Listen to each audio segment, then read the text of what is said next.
our first meeting, we came together and, sorry people, I forgot to start my timer.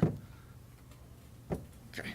We came together and it was everybody, Bay Work, the industrial specialists or industry specialists and the educational specialists. And it was very challenging.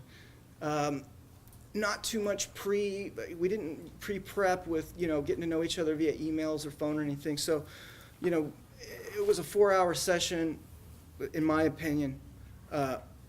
It was difficult. There was a lot to cover in a short amount of time. So we had to identify some math. We had to identify the corresponding job function that would be able to relate the math to the kids. And it was challenging.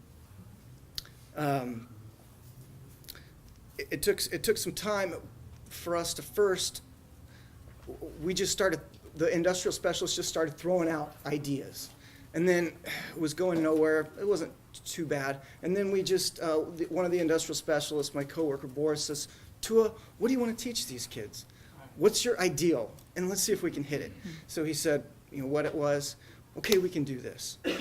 We came up with an idea. It was extremely difficult to communicate the idea with the educational specialists and everybody else. On that. Well, it's just some of the things we do as instrument techs are hard to communicate, unless you're an instrument tech or somebody who teaches instrument techs.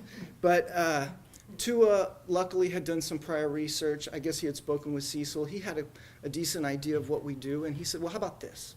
So you know what, we can make that work. And then we started coming up with ideas on how would that look physically. And he jumped up, and as far as I recall, somebody may have suggested, he started writing out pictures of shots with dialogue. And those got recorded, and that eventually became our storyboard and our script. I had some reservations because I didn't like what we were trying to portray. It didn't seem like, actually, we would not use that particular math in real life in that way. So I had some reservations. I kind of lost some motivation. But once again, it goes back to, we just didn't have the time to communicate. We didn't communicate well enough. And it's our first time. So things will improve as we go with that.